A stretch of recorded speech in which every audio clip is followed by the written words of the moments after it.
प्यारे बच्चों, आज हम डायरेक्टरेट ऑफ एजुकेशन का जो असेसमेंट हमारे पास आता है, 20 जुलाई का जो असेसमेंट है वर्कशीट 7 मैथमेटिक्स का क्लास 9 का, उस पर हम चर्चा करने जा रहे हैं। तो आज हम पोलिनोमियल टॉपिक पर चर्चा करेंगे। तो देखिए, यहाँ एक छोटा सा स्टोरी दिया हुआ है जिसमें कह रहे एक मीना और राजू नाम के दो कैरेक्टर हैं, और मीना राजू को कहती है कि अगर मैं 5 पेंसिल खरीदूँ, कितने रुपए की? 5 पेंसिल खरीदूँ 15 रुपए की, तो क्या तुम मुझे एक पेंसिल का कॉस्ट बता सकते हो? तो राजू ने ऐसे ही, क्योंकि राजू को नहीं पता था कि हम कैसे पता लगाते हैं, तो राजू ने कहा कि ऐसे ही 3 साढ़े 3 रुपये हुआ होगा, 3 साढ़े 3 रुपये होगा। तो मीना ने कहा कि चलो हम इसको पता करते हैं कि कैसे पता करेंगे। तो मीना ने कहा कि हम जो पेंसिल का कॉस्ट है उसको हम x रुपये मान लेते हैं। x रुपये का मतलब होता है कोई भी एक ऐसी क्वांटिटी मान लो कि उसकी वैल्यू हमें नहीं पता, x की वैल्यू हमें नहीं पता, यानी कि पेंसिल का वैल्यू हमें नहीं पता, तो हमने उसको x मान लिया। दैट मीन्स अब जो एक पेंसिल का मूल्य जब x रुपये है तो 5 पेंसिल का मूल्य हमें पता है कितना होगा, 5 इंटू एक्स। जैसे एक पेंसिल का मूल्य 2 रुपये हो तो 5 पेंसिल का मूल्य कितना होगा, 5 गुना 2 यानी कि 10 रुपये। उसी तरीके से यहाँ x रुपये जब एक पेंसिल का कॉस्ट है तो 5 पेंसिल का कॉस्ट कितना हो गया, 5 इंटू एक्स। लेकिन उसने कहा है कि उन 5 पेंसिल का कॉस्ट 15 रुपये है, अर्थात इसका मतलब क्या हुआ कि जो 5x वो भी 5 पेंसिल का कॉस्ट है, और जो 15 है वो भी 5 पेंसिल का कॉस्ट है। दैट मीन्स कि यहाँ इस x को हमें किसी एक ऐसी संख्या से रिप्लेस करना है कि 5 की उसमें मल्टीप्लाई करने पर 15 आ जाए। तो ऐसी क्या संख्या होगी? ऐसी संख्या होगी, देखिए 5 गुना एक्स बराबर 15 में हम अगर x को 3 से रिप्लेस कर दें तो 5 गुना 3 बराबर 15। तो इसका मतलब क्या है कि उस पेंसिल का मूल्य 3 रुपये होगा। तो हमने यहाँ जो x माना था इसका मान हमें नहीं पता था क्या है, और हमने यहाँ से इसका मान निकाला 3 है। इसका मतलब x को हम कहीं भी ऐसी जगह पुट कर सकते हैं जहाँ हमें मान का नहीं पता होता है ना। तो इसका मतलब x का मान कुछ भी हो सकता है अकॉर्डिंग टू क्वेश्चन। अब देखिए, यहीं अगर मैं कहूँ कि अगर सभी पेंसिलों का मूल्य 50 रुपये होता तो तब वही काम करते हैं, 5 गुना x बराबर 50। तो x को अब हमें रिप्लेस करना है। x को किससे रिप्लेस करें? 10 से रिप्लेस कर दीजिए। तो 5 इंटू 3 10 इज इक्वल टू 50। इसका मतलब अब पेंसिल का मूल्य, अगर 5 पेंसिलों का मूल्य 50 रुपये है तो अब एक पेंसिल का मूल्य कितना होगा, 10 रुपये। समझ आई बात? तो यहाँ देखिए x का मान 10 आ गया। तो परिस्थितियों के अनुसार इस x का मान बदल रहा है। इसका मतलब x का मान, इस x का मान कभी फिक्स नहीं होता। तो इस x को या x y z जो भी, जब भी हम सिंबल रखते हैं, इन सिंबलों को बोलते हैं वेरिएबल्स। क्या बोलते हैं? वेरिएबल्स। वेरिएबल्स का अर्थ होता है बदलता रहने वाला। इसको हिंदी में बोलते हैं चर, राशि, जो चलता रहे, जो अपने मान पर कभी भी अडिग ना रहे। ठीक है। और दूसरी तरफ जब हम संख्याओं की बात करते हैं, 5 10 15 1 2, इनको बोलते हैं कांस्टेंट। कांस्टेंट का तात्पर्य है कि इनका मान नहीं बदलता। जैसे हम कहें कि परिस्थिति के अनुसार क्या एक का मान कभी 5 हो जाता है? नहीं होता। और हमने देखा है अभी कि परिस्थितियों के अनुसार x का मान बदल जा रहा है, एक बार 3 हुआ, एक बार 10 हुआ। तो ये जो राशियां हैं x y z, इनको बोलते हैं variables.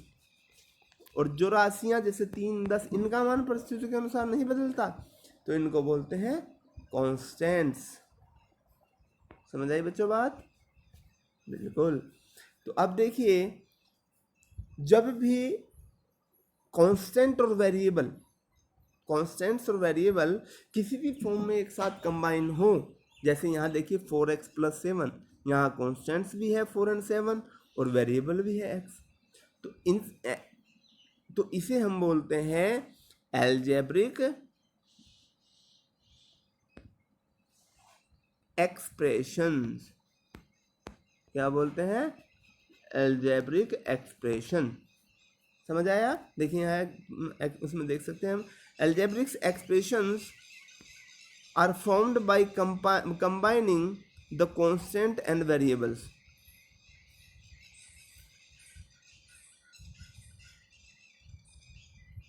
The algebraic expressions are formed by combining the constant and variables. For example, 3y minus 20, देखिए वेरिएबल भी है कॉन्स्टेंट भी है. 4x² माइनस 3xy, और भी कुछ भी, 2x प्लस 7, 4x, 5y, ये सब क्या है? This all are algebraic expressions. Okay, समझ आए बच्चों बात? बिल्कुल.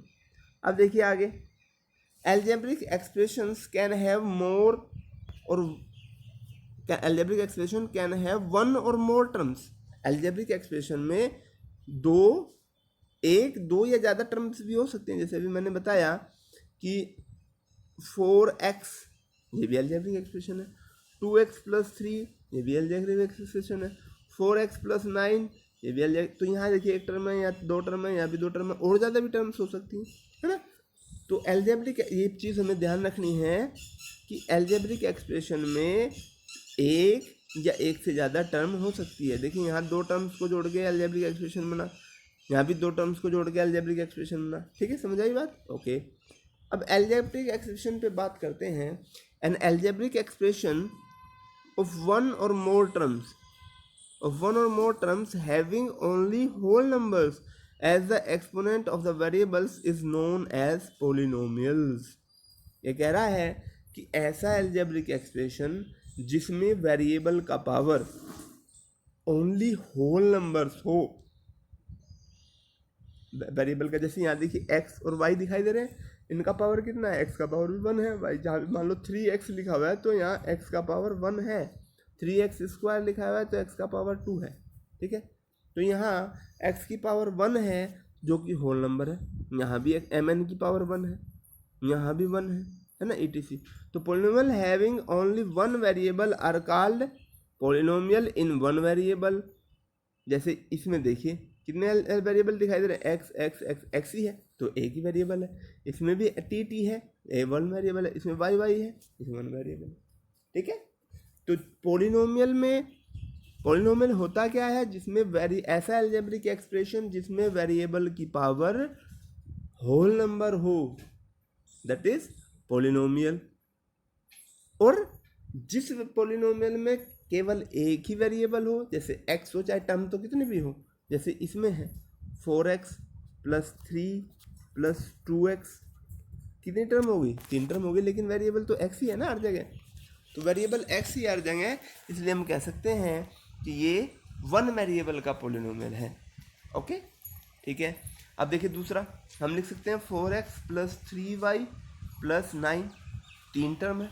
वेरिएबल कितने हैं? यहाँ x है, यहाँ y है, तो ये टू वेरिएबल का पोलिनोमियल है. कोई बात, कोई प्रॉब्लम नहीं. अच्छा, अब क्वेश्चन उठता है कि अब तो हमने वेरिएबल की बात करी, क्या 2 4 माइनस 7 जिसमें वेरिएबल है ही नहीं, क्या ये भी पोलिनोमियल है? Yes, they are known as constant polynomial. और जीरो इज नोन एज, ये याद रखना है, zero is known as zero polynomial. और ये जो कांस्टेंट नंबर्स है ये इन्हें कहते हैं कांस्टेंट पोलिनोमियल्स. ठीक है. और यहाँ अगर मैं कहूँ कि 2 के साथ कोई वेरिएबल है, तो अगर वेरिएबल होगा, मान लो x होगा, तो उसकी पावर होगी 0. वेरिएबल की पावर अगर खाली कांस्टेंट लिखा हुआ है तो वहाँ पे कोई भी वेरिएबल होगा, वेरिएबल की पावर हमेशा 0 होता है, क्योंकि किसी भी संख्या के अगर ऊपर पावर 0 लगाते हैं तो उसका मान 1 होता है, और 2 में 1 की मल्टीप्लाई करते हैं तो 2 ही आता है. इसलिए हम इसके साथ कोई भी पोलिनोमियल होगा तो उसकी पावर 0 होगी. समझ आई? तो इनको भी हम पोलिनोमियल बोलते हैं, लेकिन इनको क्या बोलते हैं? Constant polynomial. जीरो को बोलते हैं जीरो पोलिनोमियल. और जिस पोलिनोमियल में एक ही वेरिएबल हो उसे बोलते हैं पोलिनोमियल विद वन वेरिएबल. ठीक है. देखिए अब हम अपने क्वेश्चन पर आते हैं. क्वेश्चन में हमें कहा हुआ है कि in the following circle the polynomial. इनमें से हमें पोलिनोमियल को सर्कल करना है. देखिए 8 पार्ट है, पोलिनोमियल बताना है कौन कौन सा. अभी हमने देखिए पोलिनोमियल में क्या पढ़ा था कि जिस पोलिनोमियल में, जिस एल्जेब्रिक एक्सप्रेशन में वेरिएबल का पावर होल नंबर होगा. अब होल नंबर आपको पता है क्या होता है? होल नंबर होता है 0 0 1 2 3 डॉट डॉट डॉट आगे जहाँ तक भी नंबर्स होते हैं, this all are whole numbers. That means अगर polynomial x y z t जो भी होगा, अगर उसका पावर 0 1 2 3 इनमें से कोई भी होगा तो उसको हम कहेंगे कि हाँ ये पोलिनोमियल है। और अगर पावर फ्रैक्शन में होगा 1/2 1/3 1/9 तो हम कहेंगे ये पोलिनोमियल नहीं है। या पावर नेगेटिव भी होगा, एक्स की पावर -1 एक्स की पावर -2 एक्स की पावर -4 तब भी हम कहेंगे ये पोलिनोमियल नहीं है। ठीक है, तो देखिए पहले क्वेश्चन की अगर हम बात करें, यहाँ लिखा हुआ है √x+2 और किसी भी संख्या के ऊपर अगर रूट लिखा हुआ होता है तो हम उसको लिखते हैं x की पावर 1/2। समझ आई बात? तो अब देखिए यहाँ पे जो हमारा क्वेश्चन है वो लिखा हुआ है √x+2, यानी कि इसका मतलब है x की पावर 1/2 + 2। तो अब देखिए यहाँ वेरिएबल की पावर क्या है, ये होल नंबर है 1/2? नहीं है ना, ये होल नंबर नहीं है, तो इसलिए ये पोलिनोमियल भी पहला वाला पोलिनोमियल नहीं है। समझ आई?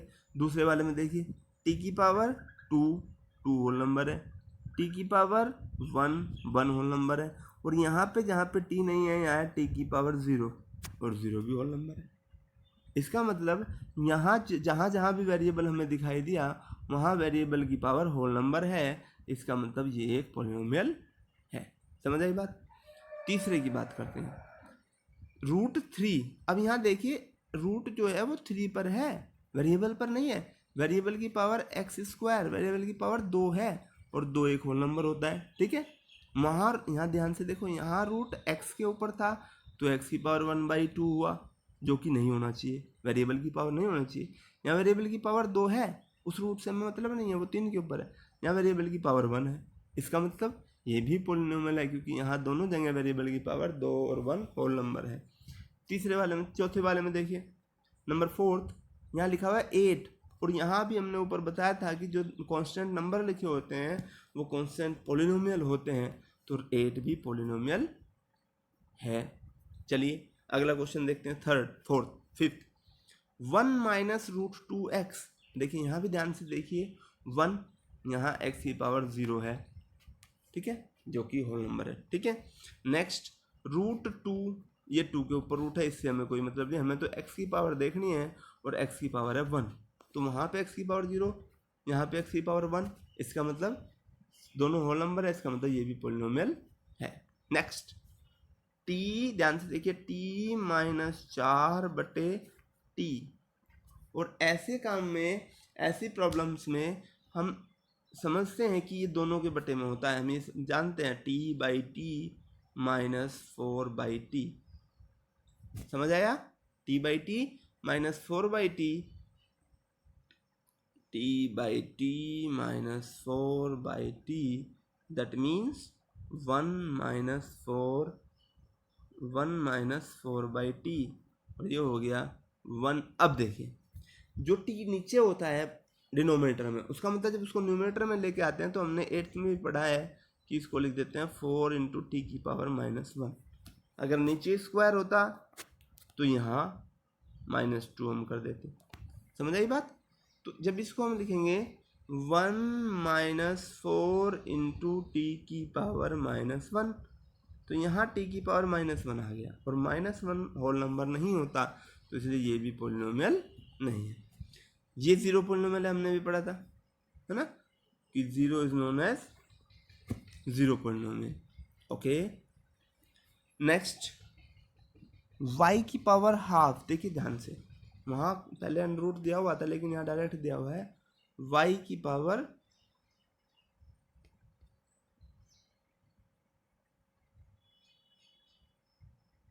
क्या दिया हुआ है, y की पावर 1/2। अगले में y की पावर 1 है, ठीक है, अगले में y की पावर 0 है, समझ लो ना, y की पावर 0 है, तो यहाँ भी कोई दिक्कत नहीं। लेकिन यहाँ y की पावर 1/2 जो कि होल नंबर नहीं है, इसलिए ये पोलिनोमियल भी नहीं है, तो ये भी पोलिनोमियल नहीं है। समझ आई बात? तो अब क्या कौन कौन से हुए, पहला पोलिनोमियल नहीं है, दूसरा पोलिनोमियल है, तीसरा है, चौथा है, पांचवा है, छठा नहीं है, 7वां है, 8वां नहीं, ये पॉलिनोमियल है। समझ आई बात? चलिए हम नेक्स्ट क्वेश्चन पे चलते हैं।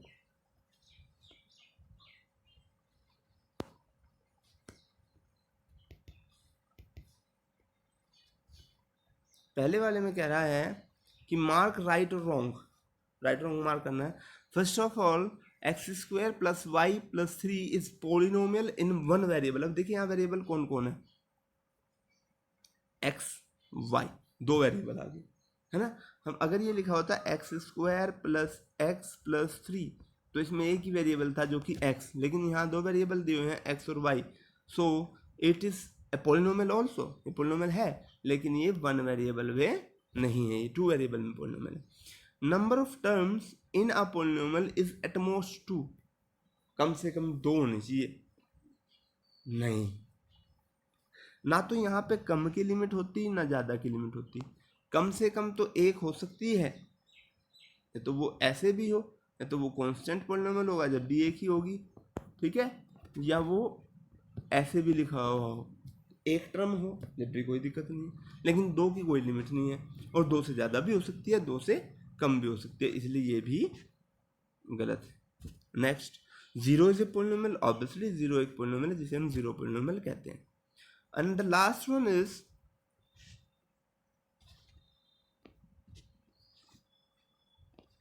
x plus 1 by x is a polynomial। यहाँ देखिए x की पावर कितना है, 1 है, ऑब्वियसली होल नंबर है। यहाँ देखिए x की पावर, इसको हम लिख सकते हैं x की पावर 1 प्लस x की पावर -1।